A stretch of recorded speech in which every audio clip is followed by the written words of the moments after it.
ಹನಿ ತಿಂದಿದ್ದು ಯಾರೋ ಟ್ರ್ಯಾಪ್ ಆಗಿದ್ ಮಾತ್ರ ಬಿಜೆಪಿ ಅವರು. ಈ ಬಗ್ಗೆ ಮಾತನಾಡೋದಕ್ಕೆ ನಮ್ಮ ಜೊತೆ ಶಾಸಕರಾಗಿರ್ತಕ್ಕಂಥ ಎಸ್ ಆರ್ ವಿಶ್ವನಾಥ್ ಅವರಿದ್ದಾರೆ. ಸರ್, ಹನಿ ತಿಂದಿದ್ದು ಬೇರೆ ಯಾರೋ, ಟ್ರ್ಯಾಪ್ ಆಗಿದ್ ಮಾತ್ರ ನೀವು. 6 ತಿಂಗಳು ಶಿಕ್ಷೆ ನಿಮ್ಗೆ. ನಾವು ಹನಿ ಟ್ರ್ಯಾಪ್ ಆಗಿಲ್ಲ.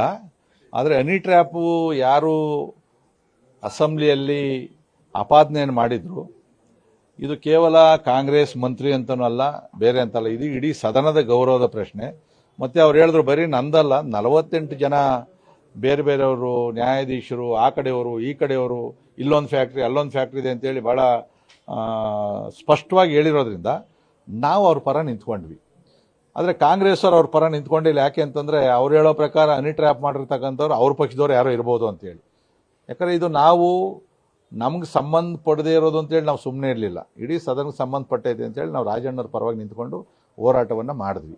ನೀವು ಹೇಳಿ ಸರಿ ಐತೆ, ಅವ್ರ ಪರ ಹೋರಾಟ ಮಾಡಿದ್ವಿ. ಕಾಂಗ್ರೆಸ್ ಮುಖಂಡರ ಮುಜುಗರ ತಪ್ಪಿಸ್ಬೇಕು ಅಂತ ಮಾಡಿದ್ವಿ. ಆದರೆ 18 ಜನ ನಾವು ಸಸ್ಪೆಂಡ್ ಆಗಿದ್ವಿ. ನಮಗೇನು ಇಲ್ಲ, ನಾವು ಅದಕ್ಕೇನು ಪಶ್ಚಾತ್ತಾಪನೂ ಇಲ್ಲ. ಒಂದು ವಿಚಾರವನ್ನು ಇಟ್ಕೊಂಡು ನಾವು ಹೋರಾಟವನ್ನು ಮಾಡಿದ್ದೀವಿ ಅದರಲ್ಲಿ.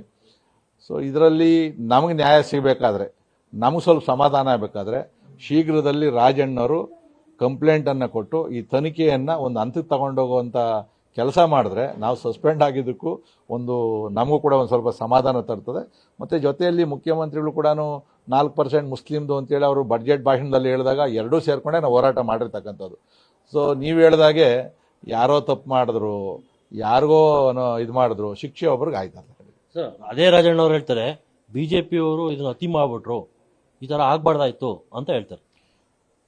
ಯಾರು ಅತಿ ಮಾಡಿದ್ರು ಏನು ಮಾಡಿದ್ರು, ರಾಜಣ್ಣವ್ರ ತಾನೇ ಅಲ್ಲಿ ಪ್ರಸ್ತಾವನೆ ಮಾಡಿದ್ದು. ಅವ್ರು ಮಾಡಿಲ್ಲ ಅಂದರೆ ನಾವೆಲ್ಲ ಅಲ್ಲಿ ಅಷ್ಟು ಹೋರಾಟ ಮಾಡ್ತಾ ಇದ್ದೀವಿ. ನಾವು ಒಬ್ಬ ಮಂತ್ರಿ ಹೇಳಬೇಕು ಅಂತಂದಾಗ ಸಹಜವಾಗಿ ವಿರೋಧ ಪಕ್ಷದವ್ರು ನಾವು ಮಾಡೇ ಮಾಡ್ತೀವಿ, ಹೋರಾಟ ಮಾಡೇ ಮಾಡ್ತೀವಿ. ಅದರಲ್ಲಿ ಅತಿ ಆಯಿತು ಅಂತಾರೆ, ಇನ್ನೇನು ಮಾಡೋದು. ಅತಿ ಆಗಿದ್ದು ಅವ್ರು ಹೇಳೋದೇನು ಅಂದರೆ, ಬಹುಶಃ ಸಭಾಧ್ಯಕ್ಷರು ಅತಿ ಮಾಡಿದ್ರು, ಪಾಪ ಈ 6 ತಿಂಗಳು ಅವ್ರು ಸಸ್ಪೆಂಡ್ ಮಾಡಬಾರ್ದಾಗಿತ್ತು, ನಮ್ಮ ಪರವಾಗಿ ಅವರು ಧ್ವನಿ ಎದ್ದವ್ರಿಗೆ ಇಷ್ಟು ದೊಡ್ಡ ಇದು ಕೊಡಬಾರ್ದಾಗಿತ್ತು ಅಂತ ಬಹುಶಃ ಹೇಳಿರ್ಬೋದು ಅವರು. ಅದೇ ಸಭಾಧ್ಯಕ್ಷರು ಹೇಳ್ತಾರೆ, ನನಗೂ ಸಹ ಬೇಜಾರಾಗ್ತಾ ಇತ್ತೆ, ಅವ್ರು ನನ್ನ ಸ್ನೇಹಿತರೇನೆ, ಆದ್ರೆ ಇದನ್ನ ಅತಿ ಮಾಡಿದ್ರೆ ಇನ್ನೂ 1 ವರ್ಷ ಬೇಕಾದ್ರೂ ನಾನು ಸಸ್ಪೆಂಡ್ ಮಾಡ್ತೀನಿ. ನಮಗೆ ಸಹಾನುಭೂತಿ ಬೇಡ. ನಮಗೂ ಕೂಡ ಸಭಾಧ್ಯಕ್ಷರ ಪೀಠಕ್ಕೆ ಅತ್ಯಂತ ಗೌರವವನ್ನು ಕೊಡ್ತಕ್ಕಂಥವ್ರು, ಕಾದರವರು ಕೂಡ ನಮ್ಗೆ ಅತ್ಯಂತ ಆತ್ಮೀಯರೇ. ಆದರೆ ಇವತ್ತು ಈ ಒಂದು ವಿಚಾರಕ್ಕೆ ನಮ್ಮನ್ನು 6 ತಿಂಗಳು ಸಸ್ಪೆಂಡ್ ಮಾಡವ್ರೆ. ನಮಗೇನು ಅದರ ಬಗ್ಗೆ ಪಶ್ಚಾತ್ತಾಪನೂ ವಿಷಾದನೂ ಇಲ್ಲ. ನಮ್ಮ ನಾಯಕರು ಹೇಳಿದ ರೀತಿಯಲ್ಲಿ ನಾವು ಹೋರಾಟವನ್ನು ಮಾಡಿದ್ದೀವಿ. ಆದರೆ ಎದುರಿಸುವಂಥ ಕೆಲಸ ಬೇಡ. ತಿರ್ಗಾ ಮಾಡ್ರೆ ಇನ್ನೂ 6 ತಿಂಗಳು ಮಾಡ್ತೀವಿ ಅಂತ ಹೇಳಿದ್ರೆ ವರ್ಷ ಅಲ್ಲ 2 ವರ್ಷ ಮಾಡ್ರಿ. ನಾವು ರಾಜಕಾರಣಕ್ಕೆ ಬಂದಾದ್ಮೇಲೆ ಎಲ್ಲವನ್ನು ಕೂಡ ಎದುರಿಸುವಂಥ ಶಕ್ತಿ ಇರೋದಕ್ಕೋಸ್ಕರ ನಾವು ಬಂದಿರತಕ್ಕಂಥದ್ದು. ಮತ್ತು ನೀವು ಪರಿಷತ್ತಲ್ಲಿ ಉಪಸಭಾಪತಿಗಳನ್ನು ಚೇರಿಂದನೇ ಎತ್ತಾಕೊಂಡು ಬಂದು ಆಚೆ ಎಸ್ಬಿಟ್ರಲ್ಲ ನೀವು, ಅವಾಗ ಯಾರನ್ನೂ ಸಸ್ಪೆಂಡ್ ಮಾಡಿಲ್ಲ. ಮತ್ತು ನೀವು ಖಾದರ್ ಸಾಹೇಬ್ರೆ, ನೀವು ಕಾಂಗ್ರೆಸ್ ವಿರೋಧ ಪಕ್ಷದಲ್ಲಿದ್ದಾಗ ನಮ್ಮ ಮೇಲೆ ಎಷ್ಟು ಹೋರಾಟ ಮಾಡಿದ್ದೀರಿ, ನೀವೇ ಮಾಡಿದ್ದೀರಿ. ಅದ್ರ ಬೇಕಾದ್ರೆ ಕ್ಲಿಪ್ಪಿಂಗ್ ನಾನು ಹುಡುಕೊಡ್ತೀನಿ. ಅದರಲ್ಲಿ ಆವಾಗೂ ಕೂಡ ಏನೂ ಆಗಿಲ್ಲ, ಸಸ್ಪೆಂಡ್ ಮಾಡಿಲ್ಲ ಅದನ್ನ. ಅಂದರೆ ನೀವು ಸಭಾಧ್ಯಕ್ಷ ಸ್ಥಾನದಲ್ಲಿದ್ದಾಗ ಸಭಾ ಗೌರವ ಹೇಳ್ತೀರಿ, ಆದರೆ ನೀವು ಒಬ್ಬ ಶಾಸಕರಾಗಿದ್ದಾಗ ನೀವೇನೇನು ಮಾತಾಡಿಲ್ಲ.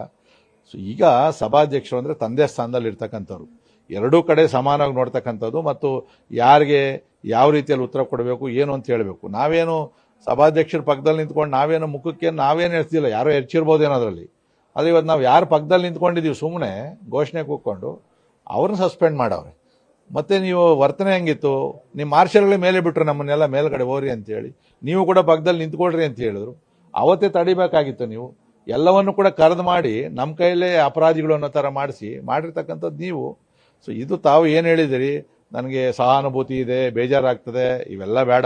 ಇವತ್ತು ನಾವು ಕೂಡ ನಮ್ಮ ನಾಯಕರು ಬರ್ತಾರೆ, ನಮ್ಮ ವಿರೋಧ ಪಕ್ಷದ ನಾಯಕರು ಹೇಳವ್ರೆ ನೀವು ಮನವಿ ಕೊಡ್ತೀವಿ ಅಂತೇಳಿ. ಮನವಿಯನ್ನು ಕೊಡ್ಬೋದು, ಆದರೆ ತಪ್ಪಾಗಿದೆ ಅಂತಕ್ಕಂಥದ್ದನ್ನು ನಾವಂತೂ ಯಾವುದು ಒಪ್ಕೊಳೋದಿಲ್ಲ. ಇನ್ನು 6 ತಿಂಗಳಲ್ಲ, ಇನ್ನು 6 ತಿಂಗಳು ಇನ್ನೂ ಎಕ್ಸ್ಟ್ರಾ ಮಾಡಿದ್ರು ಕೂಡ ನಾವು ಅದ್ರ ಬಗ್ಗೆ ತಲೆ ಕೆಡಿಸ್ಕೊಳಲ್ಲ. ಸರ್, ಕೊನೆಯದಾಗಿ ಇದ್ರ ಬಗ್ಗೆ ನೀವು ಏನೋ ಕಾನೂನು ಹೋರಾಟ ಮಾಡ್ತೀರಾ, ಹೈಕೋರ್ಟ್ಗೆ ಪಿಟಿಷನ್ ನೋಡ್ತೀವಿ. ಯಾಕೆಂದರೆ ಫಸ್ಟು ಸಭಾಧ್ಯಕ್ಷರಿಗೆ ನಮ್ಮ ಮುಖಂಡರುಗಳು ಮನವಿ ಪತ್ರವನ್ನು ಕೊಡ್ಬೋದು.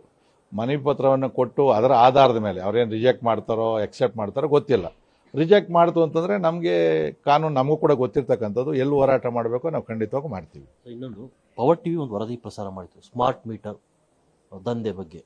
ಇದ್ರ ಬಗ್ಗೆ ಏನು ಹೇಳ್ತೀರಾ ಸರ್? ಈಗ ಮೊದಲನೇದಾಗಿ ನಾನು ನೋಡ್ದಂಗೆ ಪವರ್ ಟಿವಿಯಲ್ಲೇ ಇಂಚಿಂಚು ಕೂಡ ಅದರ ಮಾಹಿತಿಯನ್ನು ಕೂಡ ನಾನು ನೋಡಿದ್ದೀನಿ ಟಿವಿಯಲ್ಲಿ ಪೂರ್ತಿ. ಅದಾದಮೇಲೆ ನಮ್ಮೊಂದಷ್ಟು ಗುತ್ತಿಗೆದಾರರು ಹಣ ಈ ಥರ ಕರೆಂಟ್ ರೇಟು ಜಾಸ್ತಿ ಮಾಡ್ತಾವ್ರೆ, ಇವೆಲ್ಲವನ್ನು ಮಾಡ್ತಾವ್ರೆ ಅಂತ ಹೇಳಿದಾಗ ಅದಾದಮೇಲೆ ನಾವು ಅಸೆಂಬ್ಲಿಯಲ್ಲಿ ಕೂಡ ಪ್ರಾರಂಭ ಮಾಡಿದ್ವಿ. ಸೊ ನಿಮಗೆ ಪವರ್ ಟಿವಿ ಅವರಿಗೆ ಧನ್ಯವಾದಗಳನ್ನ ಹೇಳ್ತೀವಿ. MD ಅವರಾದಂಥ ರಾಕೇಶ್ ಶೆಟ್ಟರ್ಗೂ ಕೂಡ ಧನ್ಯವಾದಗಳನ್ನ ಹೇಳ್ತೀನಿ. ಇಷ್ಟು ಒಂದು ದೊಡ್ಡ ಹಗರಣವನ್ನು ಇಡೀ ರಾಜ್ಯದ ಜನತೆಗೆ ಗೊತ್ತಾಗೋ ರೀತಿಯಲ್ಲಿ ಮಾಡಿದಂಥವ್ರು ನೀವು. ಸೊ ನೀವೇನು ಮಾಡಿದ್ದೀರಿ ಅದನ್ನು ಮುಂದುವರಿಸತಕ್ಕಂಥ ಕೆಲಸವನ್ನು ಅನೇಕ ಮಾಧ್ಯಮಗಳು ಕೂಡ ಮಾಡಿದ್ದಾರೆ, ನಾವು ಕೂಡ ಮಾಡ್ತಾ ಇದ್ದೀವಿ. ಇದಿಷ್ಟು SR ವಿಶ್ವನಾಥ್ ಅವರ ಮತ್ತು ಕ್ಯಾಮರಾಮನ್ ಸುಧೀರ್ ಜೊತೆ Raghavendra V, power TV, Bengaluru.